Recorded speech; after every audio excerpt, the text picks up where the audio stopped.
The echoing crack of a pistol shot was the only sound that broke the silence hanging over the main street of Desdemona, Texas. As Hannah Norwood stared in disbelief at the document in her trembling hands, her father's debt note, now overdue and enforceable by any means necessary. April 1875 had brought nothing but misfortune to the 22-year-old daughter of the late Theodore Norwood, once a respected merchant whose dreams of striking it rich in the oil fields had died along with him 3 months prior, leaving Hannah with nothing but a dilapidated general store and debts that seemed to multiply with each passing day. "I don't understand," Hannah said, her voice barely audible over the ambient sounds of the dusty town. The afternoon sun beat down mercilessly on her shoulders, causing beads of perspiration to form along her hairline. She tucked a strand of auburn hair behind her ear, eyes fixed on Mr. Garrison, the bank manager, whose expression remained impassive. "My father always said the store was paid for." Garrison adjusted his spectacles with a thin finger, the gold band of his pocket watch glinting in the sunlight as he moved. "Your father took out a substantial loan last year, Miss Norwood. The paperwork is quite clear. The loan is past due, and the Merchant Banking Association of West Texas requires immediate payment or suitable collateral." Hannah clutched the papers tighter, creasing the edges. "You know full well my father put everything he had into that failed oil venture. There's nothing left." "There's the store," Garrison replied coolly. "The store is all I have to make a living. Without it, perhaps you should have considered that before your father gambled everything on a foolish dream," came a new voice, deep and dripping with barely concealed satisfaction. Hannah turned to see Jeremiah Blackfield, the wealthiest man in the county and primary investor in the Merchant Banking Association. His imposing figure, dressed in an immaculate black suit despite the heat, cast a shadow over her as he approached. At 45, he'd been trying to buy the Norwood property for years. Its location at the intersection of the main roads made it prime real estate for his expanding business interests. "Mr. Blackfield," Hannah acknowledged stiffly, her spine straightening despite the fear coursing through her. "This matter concerns the bank and me." "The bank and I are one and the same in this instance, my dear," Blackfield replied, removing his hat to reveal graying hair slicked back with pomade. "I personally hold the note on your father's debt." He stepped closer, close enough that she could smell the tobacco and cologne that clung to his expensive suit. "There are alternatives to immediate payment, of course." Hannah recoiled slightly, understanding his implication. Rumors of Blackfield's proposition to other indebted women in town had reached her ears before. "I'll find a way to pay," she said firmly. Blackfield's smile didn't reach his eyes. "You have 1 week, Miss Norwood. After that, I'll be forced to take possession of the store and everything in it." He turned to leave but paused, looking back at her with an appraising glance. "Do consider my offer. It would make things considerably easier for you." As Blackfield and Garrison walked away, Hannah stood frozen in place, the papers clutched in her hand like a death sentence. The store had been her father's pride, the culmination of 20 years of hard work. Now it might be lost to her forever. The following days passed in a blur of desperate activity. Hannah approached every person of means in Desdemona, seeking loans or investors to help save her father's legacy.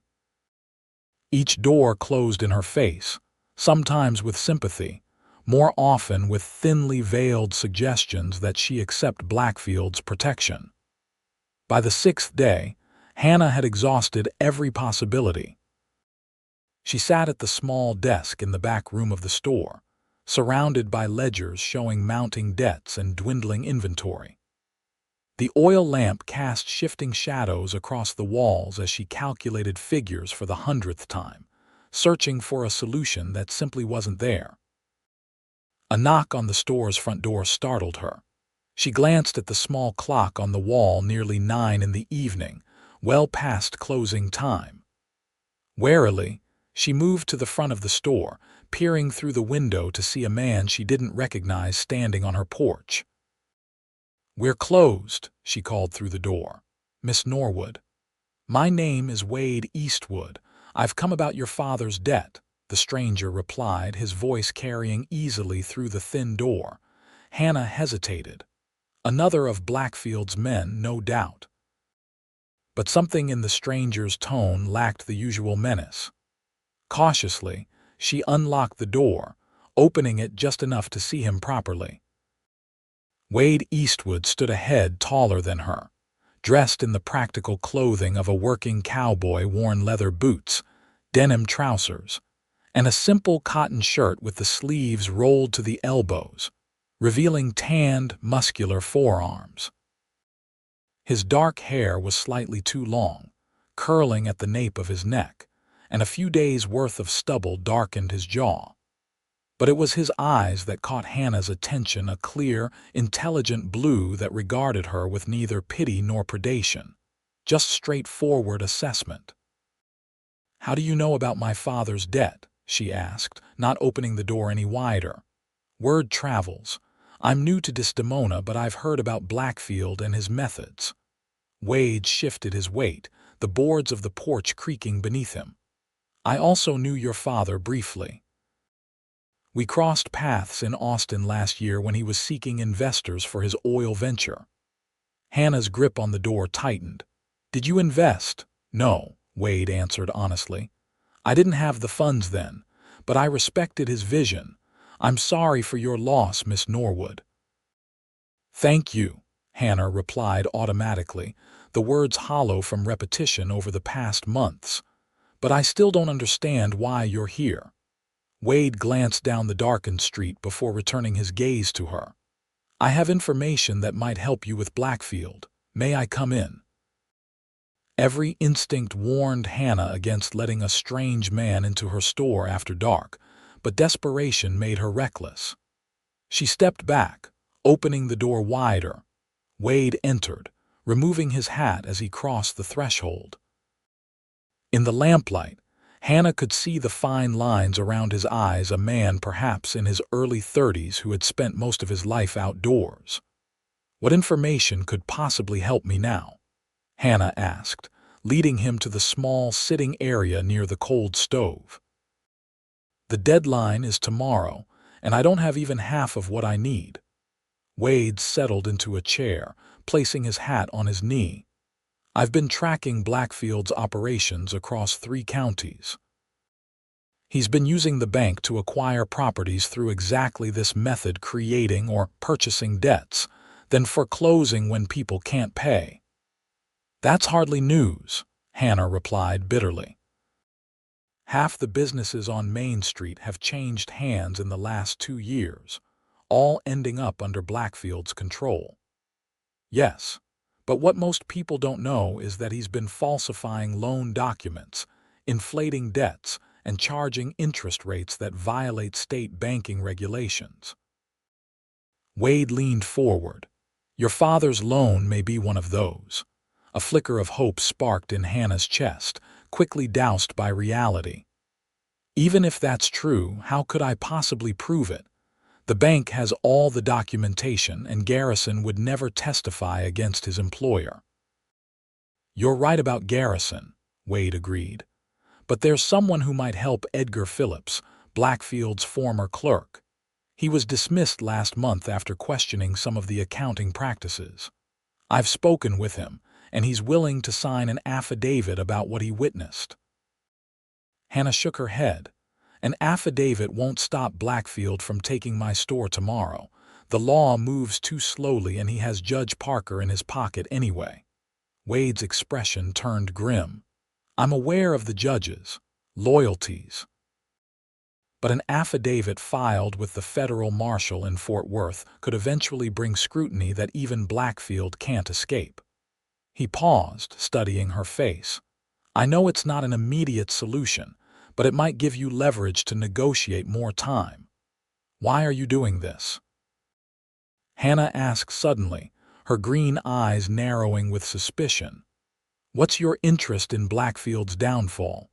A shadow passed over Wade's features, his jaw tightening almost imperceptibly. "Let's just say Blackfield's practices have affected me personally as well. I've been gathering evidence against him for months." Before Hannah could press further, the sound of approaching horses drew their attention. Through the window, she could see 3 riders pulling up outside the store, the distinctive silhouette of Jeremiah Blackfield in the lead. "They're not supposed to come until tomorrow," Hannah whispered, panic rising in her throat. Wade was already on his feet, peering through the curtains. "Blackfield doesn't strike me as a man who plays by the rules." He turned to Hannah, his expression serious. "Is there another way out of here?" "The back door, through the storeroom," Hannah replied, moving quickly to gather the ledgers from her desk. "But where would I go? Blackfield owns the hotel and half the townspeople owe him in some way." "I have a camp outside town," Wade said, helping her collect the most important documents.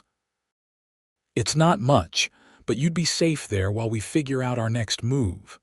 The front door rattled as someone tested the lock, followed by a sharp knock.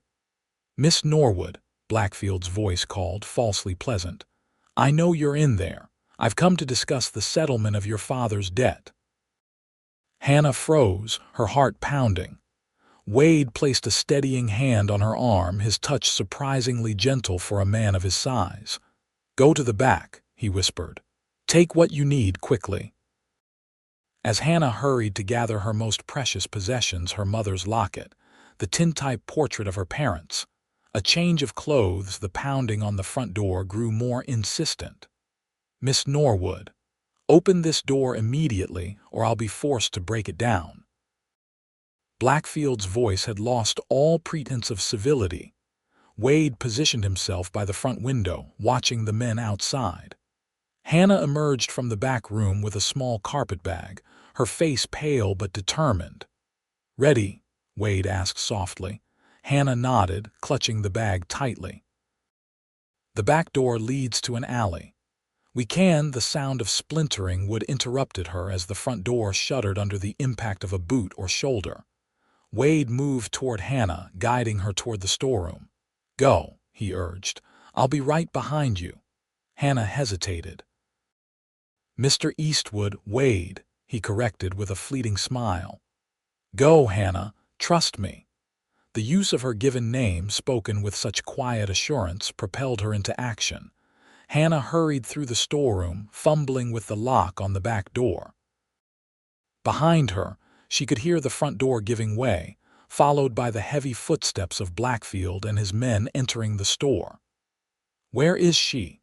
Blackfield's voice demanded, no longer bothering to mask his anger.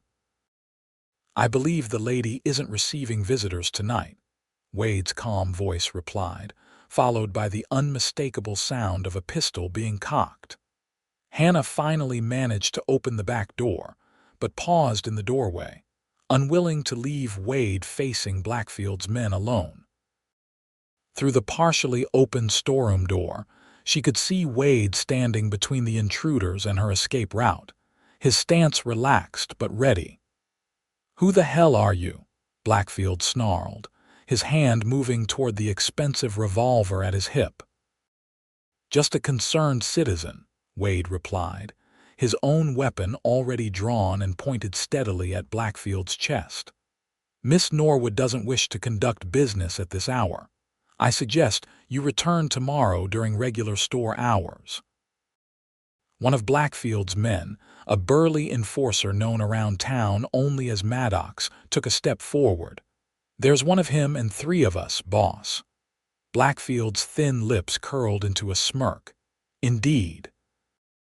And he seems to be forgetting that, as of midnight, this establishment and everything in it becomes my property, including any house guests."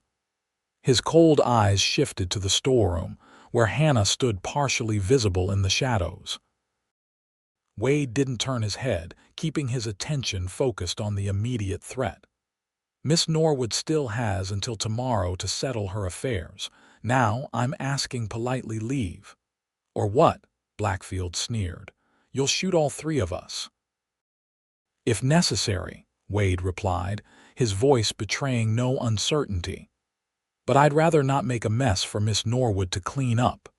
The standoff stretched for several tense seconds, until Blackfield gave a curt nod to his men.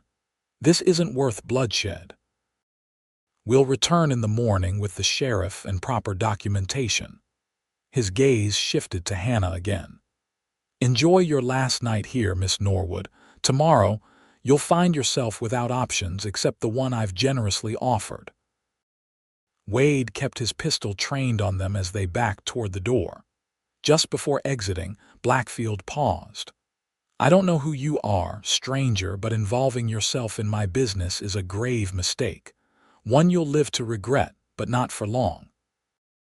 Only after the sound of their horses faded did Wade lower his weapon, quickly moving to secure the broken front door as best he could with a chair wedged under the handle.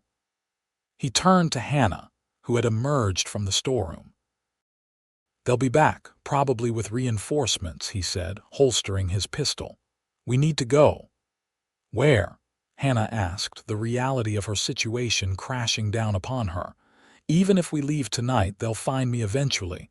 Desdemona isn't that big. We don't stay in Desdemona, Wade replied, checking the windows to ensure no one was watching the back of the store. We ride for Fort Worth tonight, find the federal marshal, and file Philip's affidavit along with your father's original loan documents. If we can prove fraud, you might not only save your store but see Blackfield behind bars.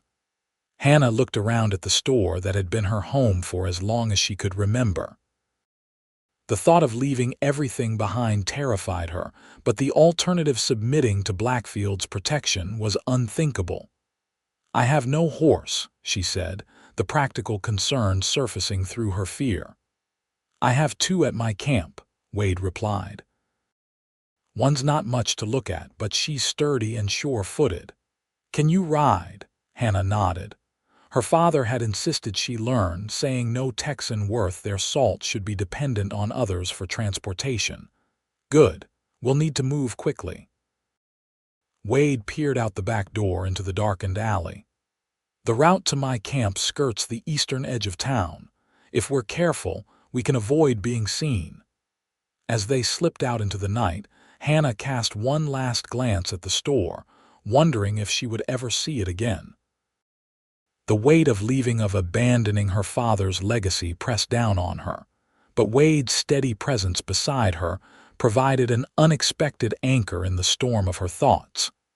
They moved through the shadows of Desdemona, avoiding the pools of light cast by the few street lamps. The town was largely quiet at this hour, with only the saloon showing signs of life, tinny piano music and raucous laughter spilling into the street. Wade guided her with a light touch on her elbow, his eyes constantly scanning for danger. How much farther? Hannah whispered as they passed the last buildings on the outskirts of town, the darkness of the open country looming before them. About half a mile, Wade replied softly. There's a small grove of cottonwoods near the creek where I've made camp, not visible from the road. They continued in silence, the only sounds their footsteps on the hard, packed earth and the distant call of a night hawk. Hannah found herself studying Wade's profile in the moonlight, wondering what drove this stranger to risk himself for her cause.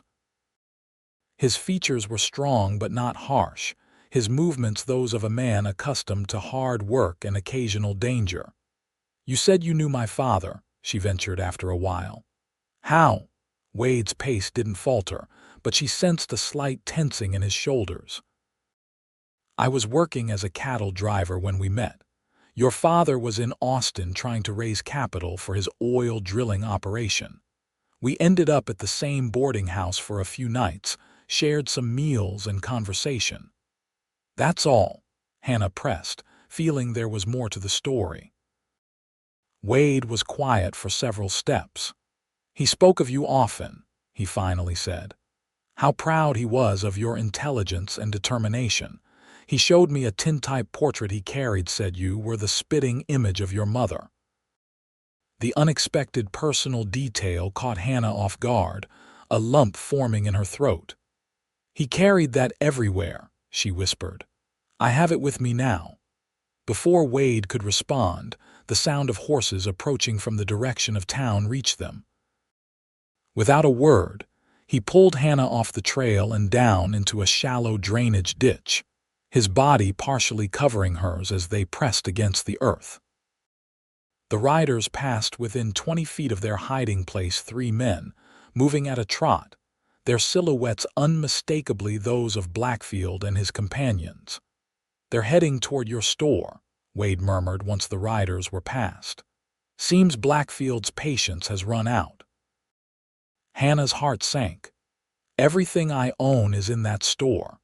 "Not everything," Wade countered gently, helping her to her feet. "You have your father's documents, your personal mementos, and most importantly, your freedom. The rest is just things, Hannah. Things can be replaced." His use of her given name again, spoken with such quiet conviction, steadied her. She nodded, brushing dirt from her skirts. "You're right. Let's keep moving."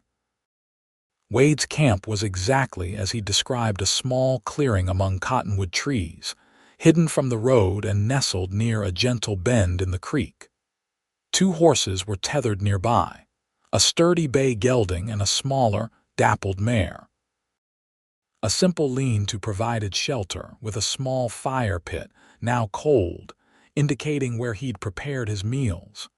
"It's not much," Wade said apologetically as he moved to check on the horses, "but it's served me well these past weeks."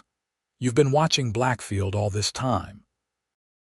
Hannah asked, setting her bag down near the lean-to. Wade nodded, untying the horses and beginning to saddle them with practiced efficiency. "Gathering evidence, following his movements, making contacts with others he's wronged. Your father's case isn't unique, unfortunately." Hannah moved to help with the saddles, earning a surprised but appreciative glance from Wade. "My father taught me," she explained, correctly interpreting his look. "Said a woman should know how to care for her own horse, same as a man." "Your father was a wise man," Wade replied, a small smile softening his features. As they worked together preparing for the journey, Hannah found herself growing curious about this enigmatic man who had inserted himself into her life so unexpectedly. "You never did say why you're so determined to bring Blackfield down," she remarked, tightening a girth strap. "Is it just a general sense of justice or something more personal?" Wade's hand stilled momentarily on the saddle he was adjusting. When he spoke, his voice was quieter than before. "Blackfield's operations extend beyond Desdemona. 2 years ago, he acquired control of a bank in Abilene through similar methods to what he's doing here. My brother owned a small ranch outside town. When a drought hit, he took out a loan to dig a new well." Wade's jaw tightened. "The terms changed after he signed. Interest rates doubled overnight, payment schedules accelerated. Within 6 months, he lost everything." "I'm sorry," Hannah said softly, recognizing the pain behind his measured words. "What happened to your brother?" "He couldn't face staying, watching another man work his land. Headed north to the Dakota Territory last I heard." Wade secured a saddlebag with more force than necessary. "Left behind a wife and infant son. My sister-in-law died of pneumonia last winter. I'm raising my nephew now." Hannah's eyes widened. "You have a child with you." "Where is he?" "Safe with friends near Fort Worth," Wade replied. "A ranching family I've known for years. That's where we're heading, to their place first, then to the federal marshal's office." The knowledge that Wade was caring for his orphaned nephew transformed Hannah's perception of him. Not just a mysterious stranger with a vendetta, but a man shouldering significant responsibilities. yet still willing to help her. "How old is your nephew?" she asked, genuinely interested. "Just turned 4 last month," Wade answered, and for the first time his voice carried a note of unmistakable tenderness. "Smart as a whip and stubborn as they come. Takes after his father that way." Before Hannah could respond, the distant sound of hoofbeats reached them again. Wade immediately extinguished the small lamp he'd lit, plunging them into darkness. "Could be ordinary travelers," Hannah whispered hopefully. "Could be," Wade agreed, though his tone suggested he doubted it. "But let's not take chances. We need to leave now." They mounted quickly, Wade leading them away from the sound of approaching riders and deeper into the brush that lined the creek.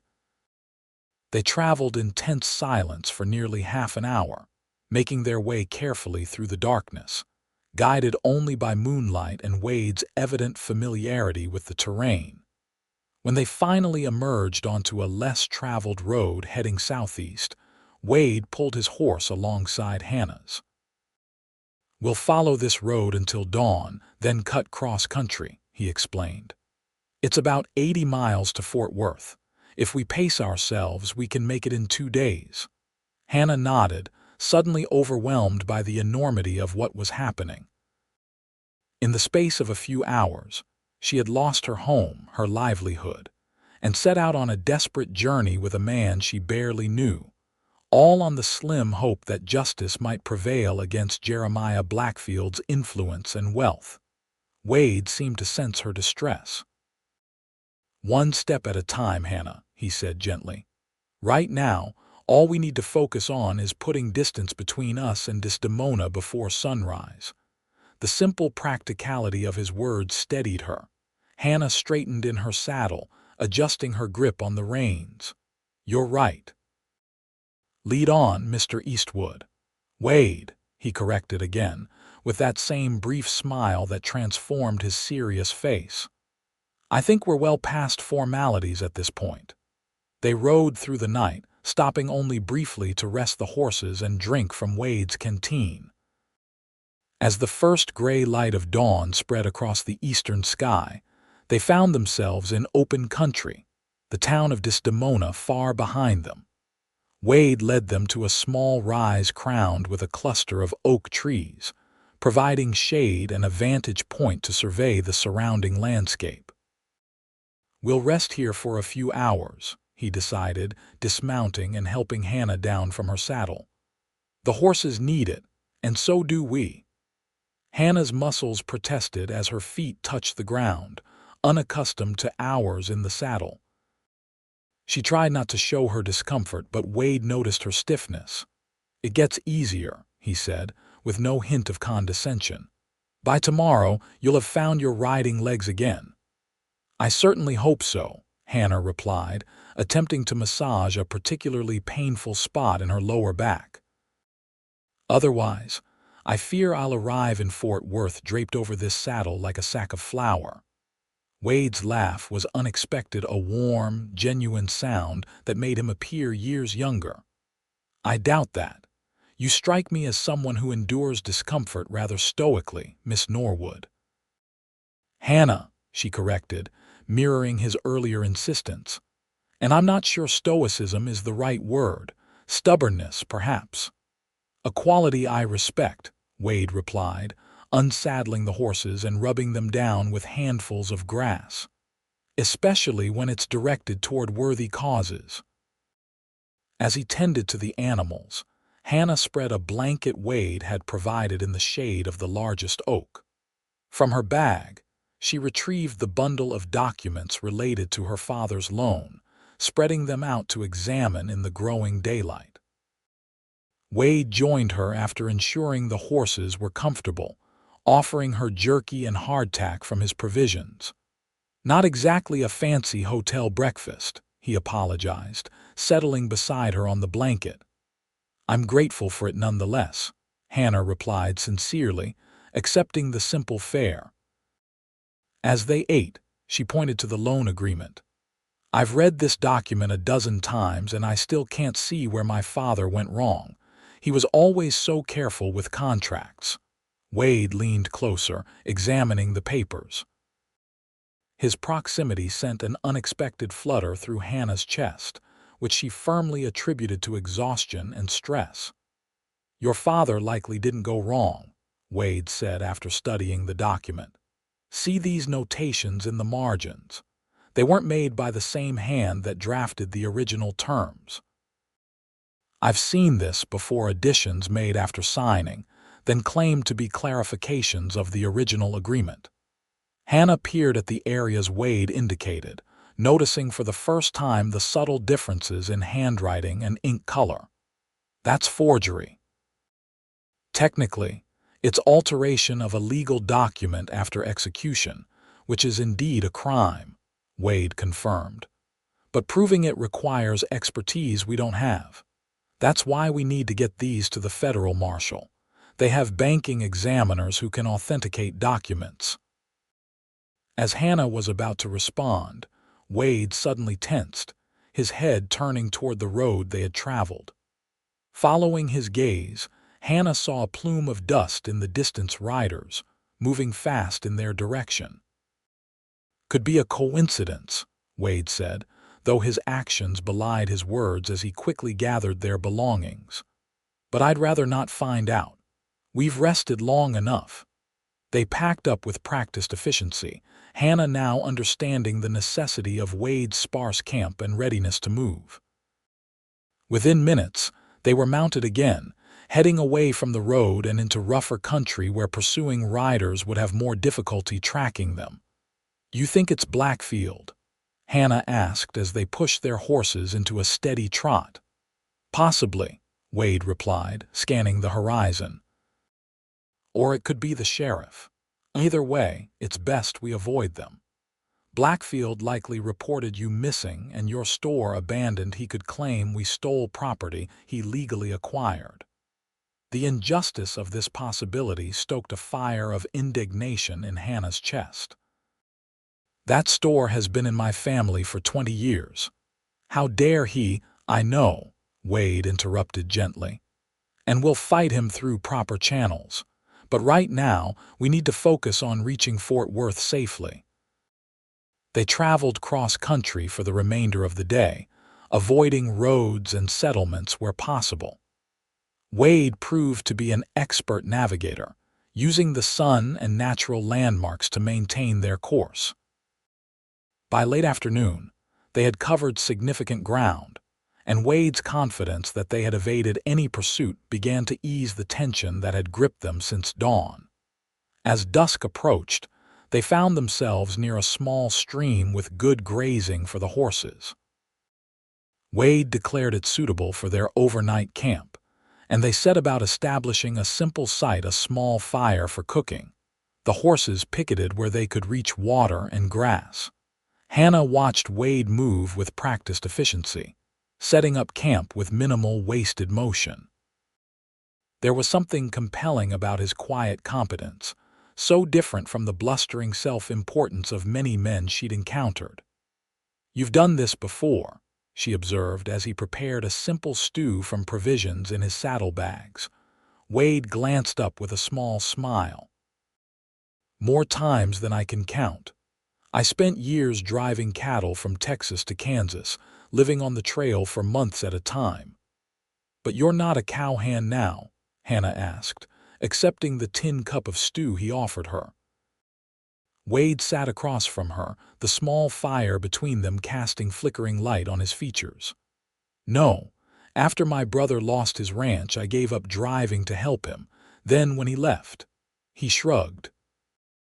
"I've done various works and some ranching, some scouting for land surveyors, a bit of bounty hunting when money was particularly tight." "Bounty hunting?"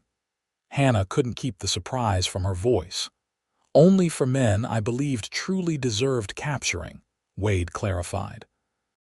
"I'm not in the business of hunting down every poor soul who made a mistake or crossed the wrong powerful man." His moral clarity was refreshing in a world where Hannah had seen too many people bend their principles for convenience or profit. "Is that how you began investigating Blackfield?" Were you hunting someone connected to him? Wade shook his head. No. After what happened to my brother, I started asking questions, following Blackfield's operations, documenting his patterns.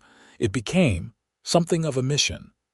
He looked up, meeting her eyes across the fire. When I heard about your situation, it fit the pattern perfectly. I couldn't stand by and watch it happen again. The intensity in his blue eyes made Hannah look away, suddenly conscious of how alone they were, how intimate this shared meal by firelight felt. She focused on her stew, surprised by its flavorful simplicity. "This is quite good," she said, changing the subject. "You're a better cook than many women I know." Wade chuckled. "Trail cooking teaches efficiency, not elegance, but I appreciate the compliment." As they finished their meal, the day's exertions caught up with Hannah. Despite her best efforts, she couldn't suppress a yawn. "You should rest," Wade said, taking her empty cup. "Tomorrow will be another long day of riding." "What about you?" Hannah asked, noticing he wasn't preparing to sleep. "I'll keep watch for a while," he replied. "Old habits." Hannah hesitated. "Wade, about today. I haven't properly thanked you. What you did standing up to Blackfield, helping me escape, risking yourself, it's more than anyone has done for me since my father died." In the firelight, she thought she saw a faint color rise in his weathered cheeks. "You don't need to thank me, Hannah. Some things are simply the right thing to do. Nevertheless, I am grateful." She paused, then added softly, "And I'm beginning to think meeting you might be the first stroke of good fortune I've had in a very long time." Wade's expression softened, something warm and unguarded flickering in his eyes before he masked it with a practical nod. "Get some rest. I'll wake you if there's any trouble." Hannah settled onto the blanket he had laid out for her, using her carpet bag as a pillow. Despite the hard ground and unfamiliar surroundings, exhaustion quickly pulled her towards sleep. The last thing she registered was Wade's solid presence nearby, keeping watch in the gathering darkness, and the surprising sense of safety his proximity provided. The sound of birds greeting the dawn woke Hannah from a deeper sleep than she'd expected. She blinked in the early morning light, momentarily disoriented by the open sky above her instead of her bedroom ceiling. The events of the previous day rushed back, along with an awareness of numerous aches in muscles unused to horseback riding. She sat up, finding Wade already awake, tending a small fire with coffee brewing in a battered pot. He looked up at her movement, offering a simple good morning. "Did you sleep at all?" Hannah asked, noting the slight shadows under his eyes. "Enough," Wade replied with a hint of a smile. "Coffee will take care of the rest." They shared a simple breakfast of the remaining hardtack and jerky, supplemented with coffee strong enough to stand a spoon in it, as Wade put it. The morning was cool and clear, promising another warm April day as they continued their journey. "If we maintain a good pace, we should reach the Wilson Ranch by nightfall," Wade informed her as they saddled the horses. "They're the friends who are looking after my nephew." "Will we be safe there?" Hannah asked, wincing slightly as she mounted her horse, her sore muscles protesting. Wade nodded, swinging easily into his own saddle. "The Wilsons aren't people Blackfield can intimidate. Samuel Wilson fought with the Texas Rangers before settling down to ranching. He and his wife Emma have been like family to me since I was barely more than a boy." This glimpse into Wade's past intrigued Hannah. Despite the circumstances that had thrown them together, she realized how little she actually knew about this man who had risked so much to help her. "How did you come to know them?" As they rode, Wade shared pieces of his history growing up on a small farm in East Texas, losing his parents to typhoid when he was 16, finding work with a cattle outfit where Samuel Wilson was trail boss. The way he spoke of the Wilsons, with genuine affection and respect, reassured Hannah about their destination. The day's journey passed more easily than Hannah had anticipated. The countryside they traversed was beautiful in its rugged way, rolling hills giving way to stretches of prairie, dotted with wildflowers. Occasional stands of oak and cottonwood marking the courses of streams and dry washes. Wade proved to be a knowledgeable guide, pointing out plants with medicinal properties and signs of wildlife that Hannah's town-trained eyes would have missed. By late afternoon, Hannah could see that Wade was growing increasingly alert, his gaze constantly scanning their surroundings. When she questioned him, he admitted his concern. "We're getting closer to populated areas," he explained. "Blackfield has connections beyond Desdemona. If he's serious about finding you, he might have telegraphed descriptions to contacts in neighboring towns." Would he go to such lengths? Hannah asked, though she already suspected the answer. Wade's expression was grim. "Blackfield isn't just after your store, Hannah. Men like him can't abide being defied, especially by a woman. Your escape damaged his pride. That makes this personal for him." The reality of her situation, that she might never be able to return to the life she had known, settled heavily on Hannah's shoulders. "What will I do if we succeed? Even if we prove the loan was fraudulent, Blackfield will still be powerful in Desdemona. I can't imagine returning there to live under his shadow." "One step at a time," Wade reminded her gently. "First, we secure legal protection, then we can discuss your options for the future." As the sun began its descent toward the horizon, the landscape changed, subtly, fences appearing, occasional cattle visible in the distance, signs of human habitation increasing. Wade led them along the boundaries of these properties rather than crossing them directly, explaining that Texas ranchers tended to be suspicious of strangers crossing their land. Finally, as dusk was settling, they crested a low rise to see a substantial ranch house nestled in a shallow valley before them. Lamplight glowed from several windows, smoke curled from the chimney, and the outbuildings of a well-established operation spread outward from the main house. "The Wilson Ranch," Wade announced, a note of relief in his voice. "We made it." As they approached, a tall figure emerged from the barn, rifle in hand, clearly alerted by the sound of their horses. Wade raised an arm in greeting, calling out, "It's Wade Eastwood, Sam." The figure lowered the rifle, returning the greeting with a booming voice. "Wade, wasn't expecting you back so soon." They rode into the yard, where Samuel Wilson waited to greet them, a bear of a man with a silver-streaked beard and the weathered face of someone who had spent decades under the Texas sun. His initial expression of welcome shifted to curiosity as he noted Hannah's presence. "Sam, this is Miss Hannah Norwood from Desdemona," Wade introduced her as he dismounted. "Hannah, Samuel Wilson." "Miss Norwood," Wilson acknowledged with a respectful nod. "Any friend of Wade's is welcome here."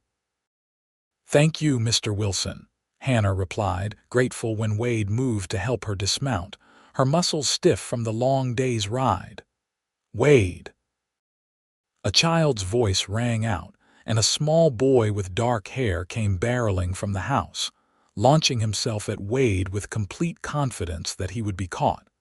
Wade swept the boy up into his arms with a laugh that transformed his face. "There's my deputy." "Have you been keeping an eye on things while I was away?" "Yes, sir.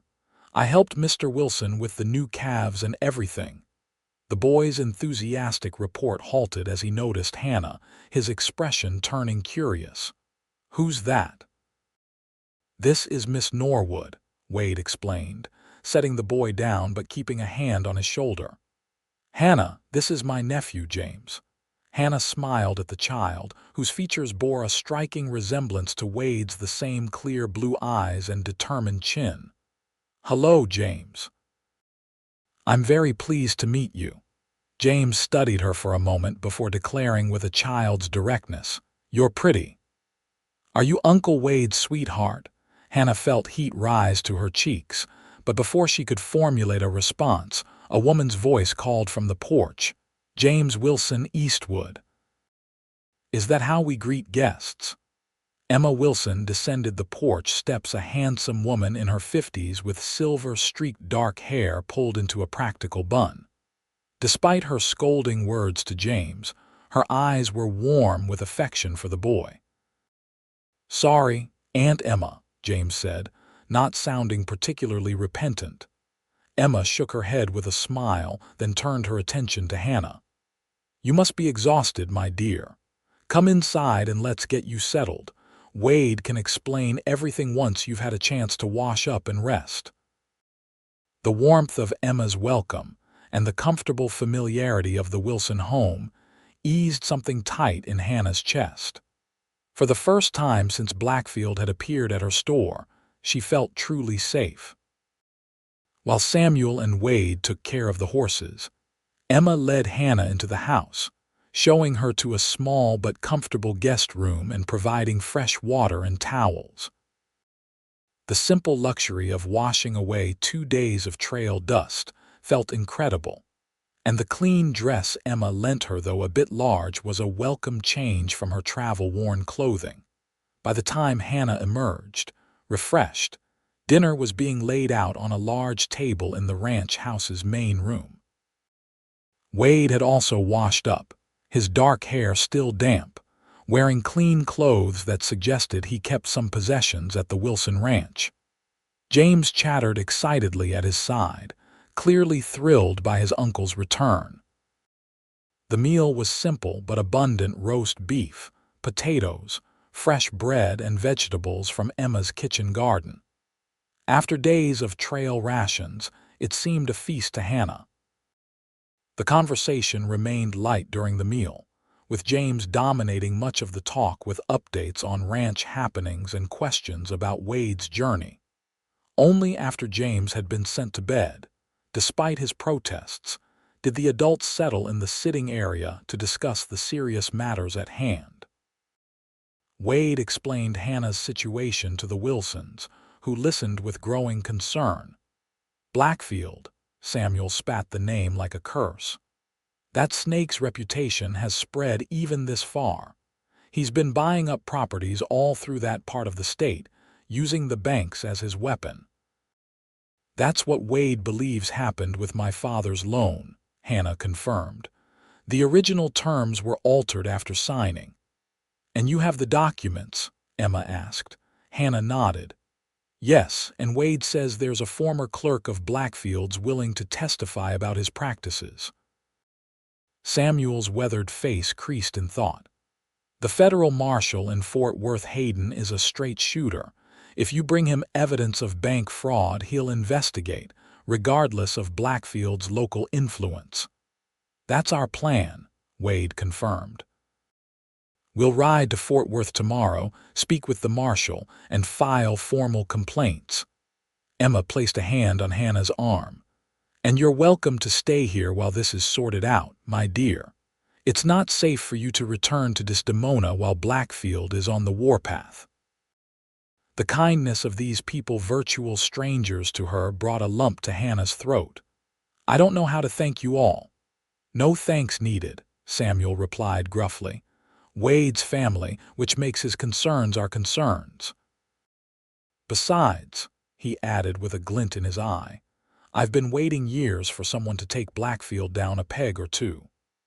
As the evening drew to a close, Hannah found herself both exhausted and oddly energized. The danger was far from past, but for the first time since learning of her father's debt, she felt hope not just for a temporary reprieve, but for actual justice. When she retired to her room, she paused at the window, looking out at the star-filled Texas sky. So much had changed in just 2 days. She had lost her home but found unexpected allies. And Wade Eastwood. Hannah wasn't sure what to make of him yet. A virtual stranger who had risked everything to help her, who clearly adored his orphan nephew, who carried his own wounds from Blackfield's machinations. She found herself remembering the way his face had transformed when he laughed with James, the gentle strength in his hands when he helped her from her horse, the quiet conviction in his voice when he spoke of doing what was right. Hannah had never believed in the romantic notion of fate or destiny, but meeting Wade at precisely the moment she needed help most certainly felt like more than mere coincidence. With that thought warming her despite the uncertainty of her future, Hannah slipped into the first truly restful sleep she'd had in days. The following morning brought clear skies and a sense of purpose. After a hearty breakfast, Wade prepared to ride to Fort Worth with Hannah, while James would remain at the Wilson Ranch under Emma's watchful eye. "But I want to come with you, Uncle Wade," James protested, his small face set in a stubborn frown that mirrored his uncle's expression when determined. Wade knelt to the boy's level, placing his hands on James's shoulders. "I need you here, Deputy. Someone has to help Mr. Wilson with the ranch while I'm gone. Besides," he added with a conspirator's wink, "Miss Norwood and I have important business with the marshal, and you know how boring grown-up business can be." This reasoning seemed to satisfy James, especially when Samuel mentioned that he could help check the new calves that day. As Wade and Hannah prepared to depart, the boy approached Hannah shyly. "Will you come back with Uncle Wade?" he asked, his blue eyes serious. Hannah glanced at Wade, then back to James. "Yes, I will," she promised, surprised by how certain she felt about this. Samuel provided them with fresh horses. "These two know the way to Fort Worth and back, and they're faster than those trail horses you came in on." And Emma packed enough provisions for several days. The Wilsons' generosity continued to humble Hannah, who had grown accustomed to fighting her battles alone since her father's death. The ride to Fort Worth was considerably easier than their cross-country journey from Desdemona. They followed established roads now, Wade no longer concerned about evading pursuit this far from Blackfield's sphere of influence. The improved horses and better trails allowed them to maintain a good pace while still conversing comfortably. "James is a remarkable child," Hannah observed as they rode side by side. "You've done well with him." Wade's expression softened at the mention of his nephew. "He makes it easy. Got a good heart, that boy, despite everything he's been through." "He clearly adores you," Hannah said. "The feeling is mutual," Wade admitted. "Taking him in was the best decision I ever made, though I worry sometimes that my lifestyle isn't stable enough for a child." Hannah considered this. "Yet you've provided him with love, security, and good influences like the Wilsons. Many children with two parents in proper homes don't have as much." Wade gave her a curious look. "That's a generous assessment." "Simply an honest one," Hannah replied. "My father raised me alone after my mother died when I was 6. It wasn't always easy, but I never doubted his love or commitment. That matters more than appearances or conventions." Something in Wade's expression changed, a softening, an openness that hadn't been there before. "Your father must have been a remarkable man." "He was," Hannah agreed, a familiar pang of grief tempering her smile. "Stubborn-driven, sometimes too focused on his dreams, but always loving, always honest." She paused, then added more quietly, "That's why I find it hard to believe he would knowingly sign a loan agreement with the terms Blackfield claims." "He wouldn't have," Wade said with conviction. "From everything you've told me, and from my brief acquaintance with him, Theodore Norwood was an honorable man. Blackfield preys on honorable people. They're less likely to suspect dishonesty in others." They reached Fort Worth by mid-afternoon, the growing city a stark contrast to the small town of Desdemona. Streets bustled with activity. Buildings rose 2 and 3 stories high, and the sounds and smells of commerce and industry filled the air. Hannah, who had visited Fort Worth only twice before with her father, found herself both intimidated and exhilarated by the energy of the place. Wade led them directly to the federal marshal's office, a solid stone building near the courthouse. Marshal Hayden proved to be exactly as Samuel Wilson had described: straightforward, serious, and unmoved by considerations of wealth or influence when presented with evidence of wrongdoing. For over an hour, Hannah and Wade presented their case: the altered loan documents, Wade's collection of similar cases from other towns, and the signed affidavit from Edgar Phillips detailing Blackfield's fraudulent banking practices. Marshal Hayden examined everything carefully, asking pointed questions that revealed his thorough understanding of banking regulations. Finally, he looked up from the documents spread across his desk. "This is serious business," he said, his tone grave. "Banking fraud across multiple counties falls under federal jurisdiction. I'll need to telegraph the banking commissioner in Austin and possibly even the Treasury Department in Washington." He focused on Hannah. "Miss Norwood, are you prepared to testify about these matters if called upon?" "Yes, sir," Hannah replied without hesitation. "My father's good name and everything he worked for is at stake." The marshal nodded approvingly. "Good. Mr. Eastwood, this affidavit from Phillips is valuable, but having him testify in person would strengthen the case considerably." "Do you know his current whereabouts?" "He's working at a mercantile in Dallas," Wade answered. "I believe he would be willing to appear if officially summoned." "I'll arrange it." Hayden gathered the documents carefully. "Now, I must warn you both, these investigations take time. Weeks, possibly months, and until formal charges are filed, there's nothing legally preventing Blackfield from claiming the Norwood property under the existing loan agreement." Hannah's heart sank at this confirmation of her fears. "So even with everything we've provided, I've still lost my store." "For the time being, yes," the marshal confirmed. "But if fraud is proven, the court will order restitution and return of property." He hesitated, then added, "I should also warn you that Blackfield is likely to retaliate once he learns of this investigation.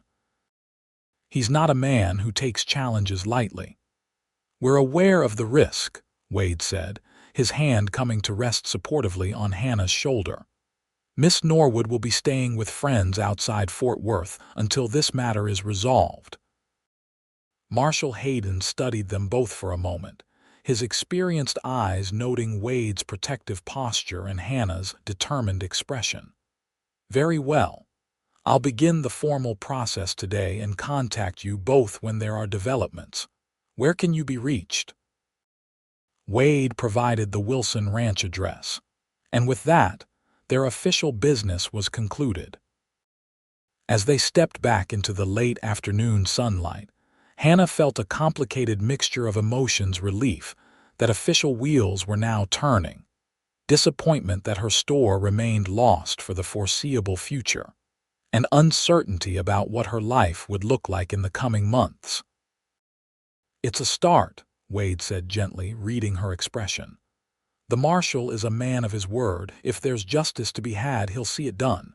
Hannah nodded, squaring her shoulders. "I know, I just hoped." She didn't finish the thought, but Wade seemed to understand anyway. "It's getting late," he observed. "We should find accommodations for the night and start back to the Wilson Ranch in the morning." They secured rooms at a modest hotel near the center of town, separate rooms, of course, with Wade insisting on paying for both despite Hannah's protests. "Consider it an investment in bringing down Jeremiah Blackfield," he said with a smile that brooked no argument. Before retiring, they shared a meal in the hotel's dining room, where Hannah found herself studying Wade across the table. In the comparative civilization of Fort Worth, with his hair neatly combed and wearing a clean shirt, he cut a different figure than the trail-hardened cowboy who had appeared at her store door. Yet the essential qualities remained: the quiet strength, the moral certainty, the attentive care he showed in a dozen small ways. "What will you do now?" Hannah asked as they lingered over coffee. "Return to investigating Blackfield's other operations." Wade considered the question. "That depends partly on you," he replied, surprising her. "I promised to help you see this through, and I intend to keep that promise." "You've already done more than I could have asked," Hannah protested. "You have James to consider, your own life to live." "I couldn't ask you to put everything aside indefinitely for my cause." "Perhaps our causes have become the same," Wade suggested quietly. "Bringing Blackfield to justice matters to both of us, for different but equally valid reasons." He paused, then added, "Besides, I find I'm not eager to part company just yet, Miss Norwood." The simple honesty of this admission sent a flush of warmth through Hannah. "Nor I with you, Mr. Eastwood," she replied softly. Their eyes held for a moment longer than was strictly proper, something unspoken passing between them before Wade cleared his throat and suggested it was time they both got some rest. As Hannah prepared for bed in her small hotel room, she found her thoughts continually returning to Wade. In the span of a few days, he had transformed from stranger to protector to what? Friend, certainly. But the warmth that spread through her chest when he smiled, the way her pulse quickened when his hand brushed hers, these reactions suggested something beyond friendship was taking root. The realization both thrilled and frightened her. Her life had been upended so completely. Was it wise to allow her heart to become involved as well? Yet even as she posed the question to herself, Hannah knew it might already be too late for caution. Morning brought a surprise: a telegram delivered to Wade at breakfast, bearing news from Samuel Wilson. Hannah watched Wade's expression darken as he read it. "What is it?" she asked, setting down her coffee cup. "Riders were seen watching the ranch yesterday," Wade replied, his voice tight. "Sam recognized one as Maddox, Blackfield's man. They didn't approach, just observed from a distance. Sam's concerned they might have followed our trail from Desdemona." Hannah's blood ran cold. "James, is he safe?" The concern in her voice for his nephew seemed to touch Wade deeply. "Yes. Sam's increased security and the ranch hands are all on alert. James doesn't know anything's amiss." He folded the telegram, his jaw set. "But this confirms Blackfield is expanding his search. We need to be careful." Their return journey to the Wilson Ranch was more cautious than their ride to Fort Worth had been. Wade chose less traveled roads and kept a vigilant eye on their surroundings. They spoke less, both preoccupied with thoughts of what Blackfield's escalating pursuit might mean. The Wilson Ranch appeared peaceful when they arrived in the late afternoon, with no sign of unwelcome observers. James ran to greet them, and Wade swept him up in a fierce hug that betrayed his earlier concerns for the boy's safety. Over dinner, after James had been sent to bed, the adults discussed the situation in low voices. The news of Marshal Hayden's involvement was welcomed by the Wilsons, but Samuel remained concerned about Blackfield's men watching the ranch. "If they tracked you here once, they can do it again," he warned. "And next time, they might not just observe." "What are you suggesting, Sam?" Wade asked, though his expression suggested he already anticipated the answer. "You need to keep moving," Samuel replied regretfully. "Not forever, but at least until the marshal makes his first moves against Blackfield. Once the investigation is official and public, Blackfield will have to tread more carefully." Wade nodded slowly, his gaze shifting to Hannah. "I've been thinking the same. It's not fair to bring trouble to your doorstep, especially with Emma and James to consider." Emma reached across the table to squeeze Hannah's hand. "We're not abandoning you, dear. You'll always have a place here." "But Samuel's right, it might be safer for everyone if you and Wade stay mobile for a while." Where would we go? Hannah asked, the prospect of more travel, more uncertainty, weighing heavily on her. I have friends at a ranch near the Colorado border, Wade offered after a moment's thought. It's remote, far from Blackfield's usual territory. We could lie low there until the marshal makes progress. And James? Hannah asked softly, knowing how Wade would struggle with leaving his nephew again so soon. A shadow crossed Wade's face. He'd be safer here with Sam and Emma. I don't like it, but dragging a 4-year-old across the state while being pursued isn't an option. The decision was difficult but necessary. They would depart the following morning, traveling north and west toward the distant ranch Wade had mentioned. James took the news of his uncle's imminent departure better than expected, perhaps because Wade promised it wouldn't be for long this time. That evening, Hannah found Wade sitting alone on the porch, staring out at the star-filled sky. She settled beside him on the wooden bench, drawing her shawl closer against the cool night air. "I'm sorry," she said simply. "About James, about bringing all this trouble to you and the Wilsons." Wade shook his head, his profile strong in the moonlight. "You have nothing to apologize for, Hannah. Blackfield is the author of this trouble, not you. Still, if you hadn't helped me, I'd never have forgiven myself," Wade interrupted gently. "Some choices aren't really choices at all. Helping you was simply the only thing I could do and still live with myself." Hannah studied his face, moved by the quiet conviction in his voice. "You're a good man, Wade Eastwood." He gave a soft, self-deprecating laugh. "I've made my share of mistakes, but I try to get the important things right." He turned to face her fully.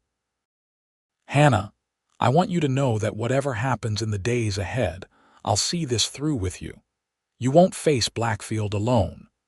The promise in his words, the unwavering steadiness of his gaze, stirred something deep within her. Without conscious thought, Hannah reached out, placing her hand over his where it rested on the bench between them. "Thank you," she whispered. "Not just for the protection, but for helping me believe justice is possible. I'd nearly given up hope before you appeared." Wade's hand turned beneath hers, his fingers entwining with her own in a gesture that felt more intimate than any words. They sat in companionable silence, hands linked, watching the night sky together until the chill eventually drove them inside. The following morning brought difficult goodbyes, especially between Wade and James. The boy was brave, but his trembling lower lip betrayed his struggle as he hugged his uncle tightly. "You be good for Sam and Emma," Wade instructed, his voice rougher than usual. "Mind your chores and practice your letters like we talked about." "Yes, sir," James replied, then added anxiously, "You'll come back soon. With Miss Hannah." Wade's eyes met Hannah's over the boy's head. "As soon as we can, Deputy. That's a promise." Hannah knelt to James's level after he released his uncle. "I'll take good care of him," she said softly, "and bring him back to you safely." James studied her solemnly before nodding. "Uncle Wade says you're brave. I think so too." The simple childish compliment touched Hannah deeply. She impulsively hugged the boy, who returned the embrace without hesitation. Their departure was swift after that, with fresh horses and supplies provided by the ever-generous Wilsons. As they rode away, Hannah glanced back to see James waving from the porch, Samuel's large hand resting protectively on the boy's shoulder, Emma standing nearby with an expression of maternal concern. "They love him very much," she observed to Wade as they crested a hill that would take the ranch out of sight. "Yes," Wade agreed, his voice still carrying traces of the emotion their parting had evoked. "Emma was close to my brother's wife. When she died and Nathan headed north, it seemed natural for James to spend time at the ranch. Sometimes I think they're better for him than I am." "That's not true," Hannah said with conviction. "I've seen how he looks at you, Wade. You're his hero." Wade didn't respond immediately, but when Hannah glanced at him, she saw he was blinking rapidly, his throat working against some strong emotion. Finally, he simply said, "Thank you for that." Their journey north and west took them through changing landscapes, the familiar rolling prairies giving way to more rugged terrain as they approached the edges of the Texas Panhandle. Wade set a steady but not punishing pace, mindful of conserving their horses' strength for the long journey. They developed a comfortable routine riding for most of the day, making camp in the late afternoon, sharing simple meals and conversation by the campfire each evening.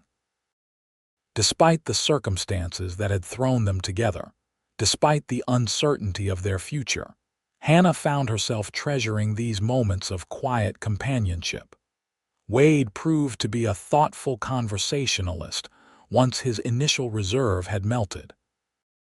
He shared stories of his years on the cattle trails, of the characters he had met and places he had seen. Hannah, in turn, spoke of growing up in Desdemona, of her father's dreams and the life they had built together. On their third night on the trail, as they sat beside a small fire beneath a sky blazing with stars, Wade asked a question that caught Hannah by surprise. "You never married," he observed. "Was that by choice or circumstance?" Hannah considered the question, poking at the fire with a stick to give herself time to frame her answer. "Both, I suppose," she finally replied. "There weren't many suitable prospects in a town the size of Desdemona. And after my father fell ill 2 years ago, I was too occupied with running the store and caring for him to consider courtship." She paused, then added more softly, "But if I'm honest, it was also choice. I never met a man who seemed worth giving up my independence for. Most of the men I knew expected a wife to be diminished somehow, less than she was before marriage. I couldn't accept that." Wade nodded slowly, his eyes reflecting the dancing flames. "A wise choice, then. Better to remain single than to bind yourself to someone who doesn't value all that you are." "What about you?"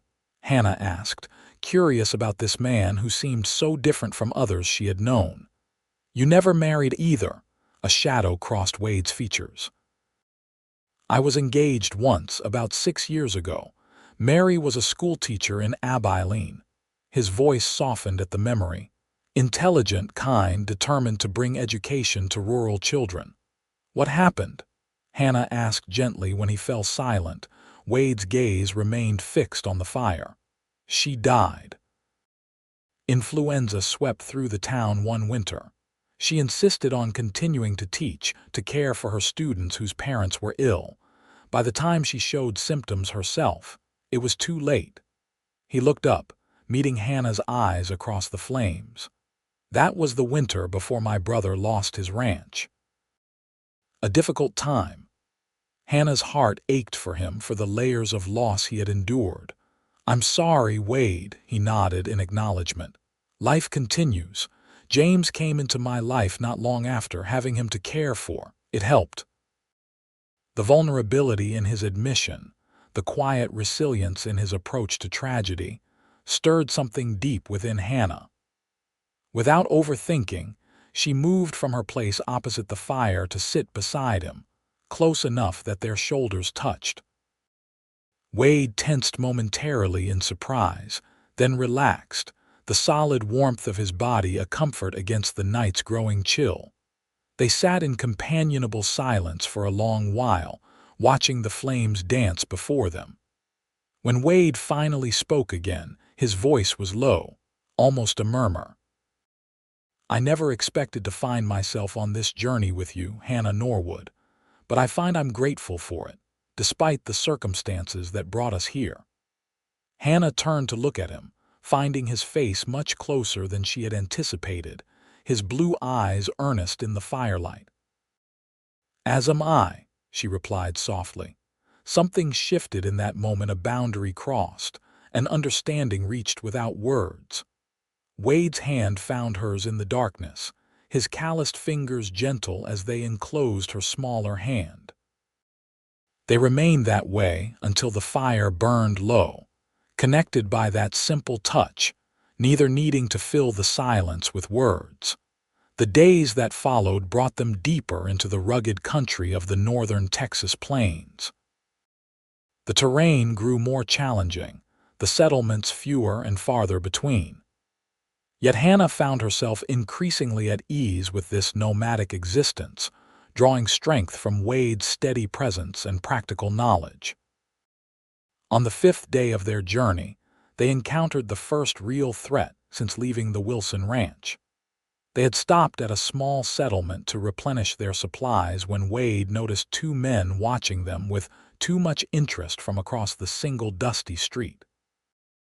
"Don't look now," he murmured to Hannah as they exited the general store, "but I believe we may have company."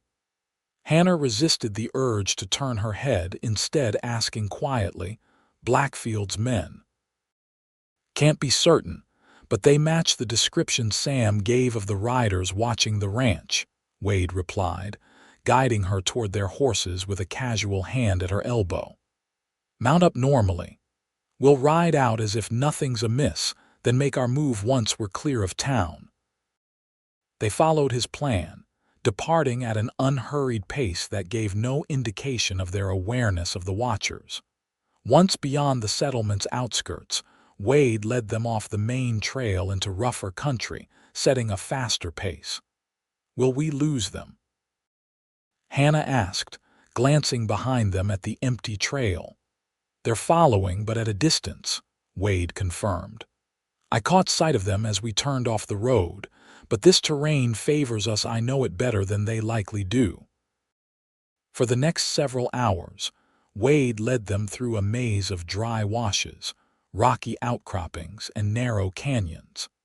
His knowledge of the land proved invaluable as they doubled back, crossed their own trail, and finally emerged onto a high ridge overlooking the vast prairie they had traversed.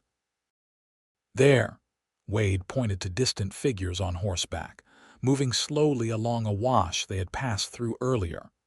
"They've lost our trail." Hannah felt a surge of relief mixed with renewed anxiety.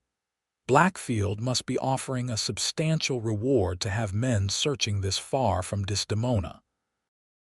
Wade's expression was grim. "It's not about money anymore, Hannah. It's about power and pride. You defied him, escaped him. Men like Blackfield can't tolerate that." They made camp that night in a well-hidden hollow, foregoing a fire despite the growing chill to avoid any light that might attract attention. They shared a cold meal of jerky, hardtack, and dried fruit, sitting close together for warmth as darkness settled around them. "How much farther to your friend's ranch?" Hannah asked, pulling her blanket tighter around her shoulders. "3 days, maybe 4 if we continue to avoid the main trails," Wade replied. "The Sawyer Ranch lies just south of the Canadian River. Miles from anywhere, which is exactly what we need right now." Hannah nodded, trying to suppress a shiver that had more to do with their narrow escape than the temperature. Wade noticed anyway, shifting closer to share his body heat. "We'll be all right," he assured her, his voice low and steady in the darkness.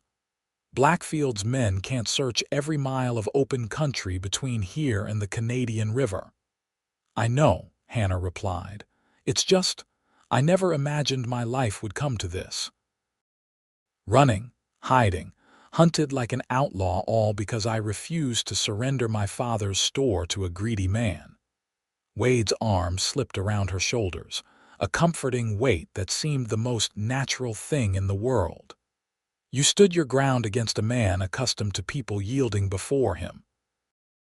There's no shame in what followed." Hannah leaned into his embrace, drawing strength from his solid presence. "Sometimes I wonder if it was worth it,